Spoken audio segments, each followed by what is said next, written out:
السلام علیکم ورحمۃ اللہ وبرکاتہ۔ محترم ناظرین، اسلام دین امن اور دین رحمت ہے۔ اسلام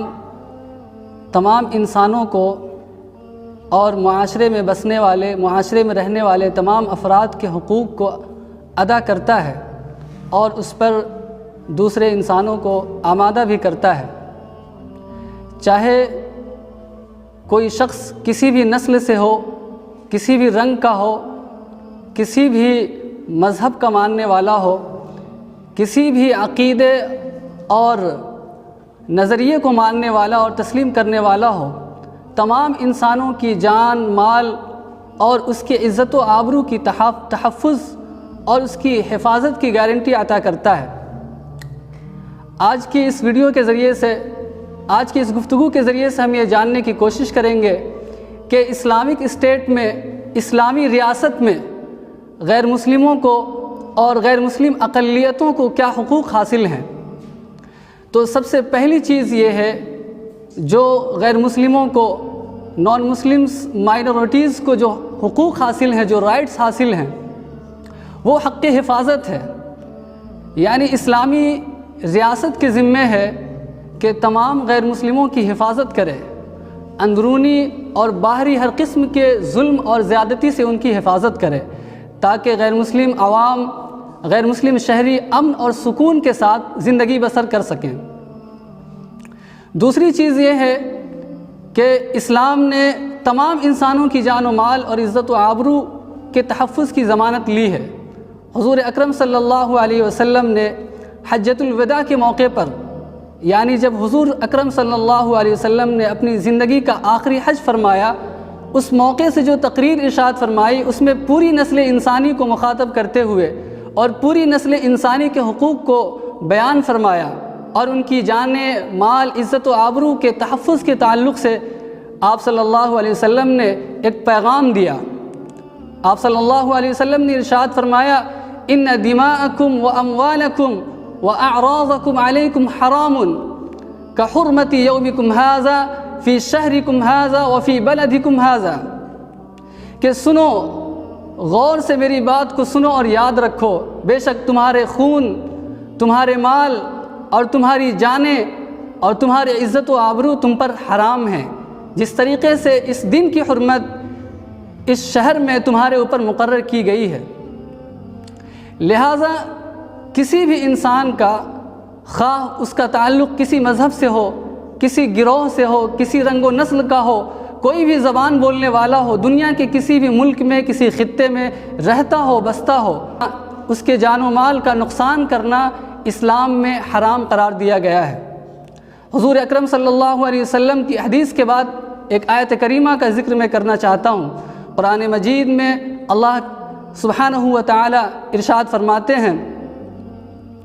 من قتل نفسا بغیر نفس او فساد فی الارض فکأنما قتل الناس جميعا، کہ جس شخص نے کسی بھی انسان کو ناحق طور پر قتل کر دیا، گویا اس نے پوری نسل انسانی کا قتل کر دیا۔ اس آیت کریمہ سے یہ بات واضح ہوتی ہے، معلوم ہوتی ہے کہ کسی بھی ایک انسانی جان کا قتل کرنا بہت بڑا جرم اور بہت بڑا گناہ ہے، اور ایسا ہی ہے جیسے کسی شخص نے ساری انسانیت کا قتل کر دیا ہو۔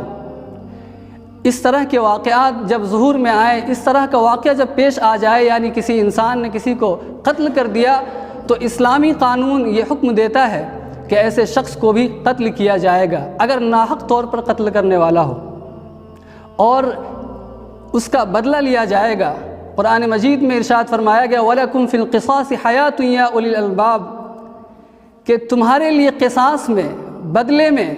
یعنی کسی قاتل نے کسی کو قتل کر دیا تو بدلے میں اس کو بھی قتل کیا جائے گا، اور اس چیز کے اندر اللہ سبحانہ و تعالی ارشاد فرما رہے ہیں کہ زندگی ہے، خوبہاں کے اندر قتل کا بدلہ قتل سے لینے میں اس کے اندر زندگی ہے۔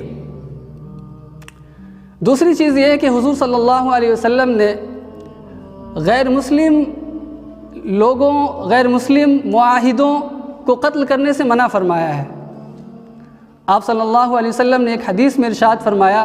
من قتل معاہدا فی غیر کنہہ حرم اللہ علیہ الجنہ، کہ جو شخص کسی معاہد کو، کسی غیر مسلم کو قتل کر دے، اللہ سبحانہ و تعالیٰ اس پر جنت کو حرام قرار دیتا ہے، جنت کو حرام گردانتا ہے۔ اس حدیث کے اندر معاہد کا لفظ استعمال کیا گیا ہے۔ غور کرنے کا مقام یہ ہے کہ معاہد اس شخص کو کہا جاتا ہے جو اسلامی اسٹیٹ کے اندر، اسلامی ریاست کے اندر، اسلامی ملک کے اندر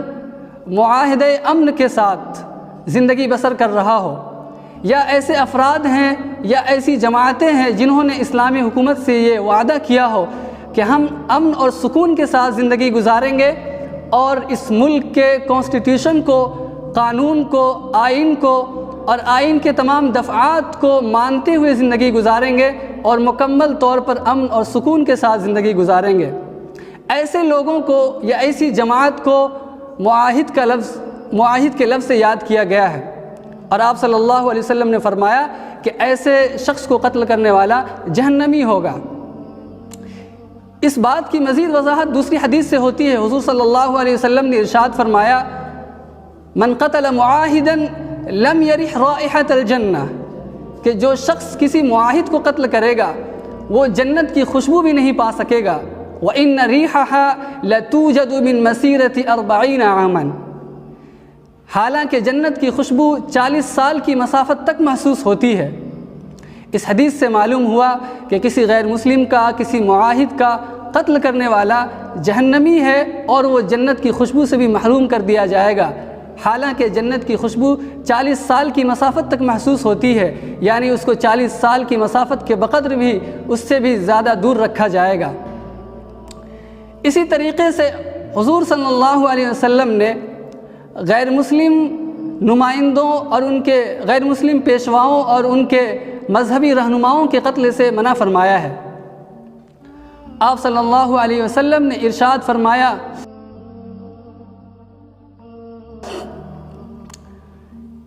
حضور صلی اللہ علیہ وسلم جب فوج روانہ کرتے، جب لشکر کو بھیجتے تو تاکید کے ساتھ یہ حکم دیتے،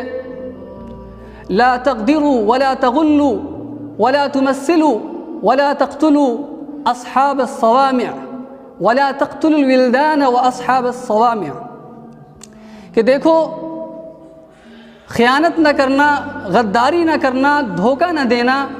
اور بچوں کو قتل نہ کرنا اور غیر مسلم مذہبی رہنماؤں کو اور ان کے پیشواؤں کو قتل نہ کرنا۔ اس حدیث سے یہ بات معلوم ہوئی کہ جس طریقے سے انسانی جانیں، انسانی مال اور اس کی عزت اور آبرو کی حفاظت ضروری ہے، اسی طریقے سے غیر مسلم مذہبی رہنماؤں اور ان کے پیشواؤں کی حفاظت بھی ضروری ہے اور ان کا قتل ناجائز اور حرام ہے۔ اسی طریقے سے چوتھی چیز یہ ہے کہ جس طریقے سے ایک مسلم شخص کو اسلامی ریاست میں حقوق حاصل ہیں اور ان کے مال کی اور جان کی حفاظت کی جاتی ہے، اسی طریقے سے غیر مسلموں کے مال اور ان کی پراپرٹی اور ان کی جائیداد کی حفاظت بھی ضروری ہے۔ اگر کوئی مسلمان شخص کسی غیر مسلم کے مال کو نقصان پہنچاتا ہے جو اسلام میں حرام سمجھے جاتے ہیں، مثال کے طور پر شراب ہے، خنزیر ہے، اگر کوئی مسلمان اس کو نقصان پہنچاتا ہے، اس کو تلف کر دیتا ہے تو اس کا معاوضہ اس شخص سے لیا جائے گا۔ اسی طریقے سے اگر کسی مسلمان شخص نے کسی غیر مسلم کو قتل کیا تو بدلے میں اس کو بھی قتل کیا جائے گا۔ حضرت عبد الرحمن رضی اللہ تعالیٰ عنہ بیان کرتے ہیں کہ حضور صلی اللہ علیہ وسلم کی حیات طیبہ میں ایک شخص نے ایک نصرانی کو، ایک اہل کتاب کو قتل کر دیا۔ مقدمہ حضور صلی اللہ علیہ وسلم کی بارگاہ میں پیش کیا گیا۔ آپ صلی اللہ علیہ وسلم نے اس قاتل شخص کو، اس مسلمان شخص کو جس نے قتل کیا تھا، بدلے میں قتل کرنے کا حکم دیا، چنانچہ اس کو قتل کیا گیا۔ تو مال کی حفاظت بھی اسلامی حکومت کے ذمہ ہے، جان کی حفاظت بھی اسلامی حکومت کے ذمہ ہے۔ اسی طریقے سے غیر مسلموں کی عزت کی حفاظت بھی ضروری ہے۔ ان کو تذلیل کرنا، ان کی بے توقیری کرنا یا ان کی غیبت کرنا، ان کی شان میں اس طرح کے کلمات کہنا جس سے ان کو تکلیف ہو، اس سے بھی منع کیا گیا ہے۔ حضور صلی اللہ علیہ وسلم نے ارشاد فرمایا ان دماءکم و اموالکم و اعراضکم، یعنی تمہاری عزتیں تمہارے اوپر حرام ہیں. یعنی کوئی شخص کسی انسان کی بے توقیری کرتا ہے، اس کو ذلیل کرتا ہے، تو گویا وہ اپنے آپ کو ذلیل کرتا ہے. حضرت عمرو ابن العاص رضی اللہ تعالی عنہ کے بیٹے نے مصر کے اندر ایک مرتبہ ایک غیر مسلم شخص کو ناحق طور پر سزا دی. جب خلیفہ وقت امیر المؤمنین حضرت عمر ابن خطاب رضی اللہ تعالی عنہ کو یہ بات معلوم ہوئی تو انہوں نے مصری گورنر حضرت عمرو ابن العاص کے بیٹے کو بلوایا اور عوام الناس کے سامنے، برملا سب کے سامنے ان کو سزا دلوائی،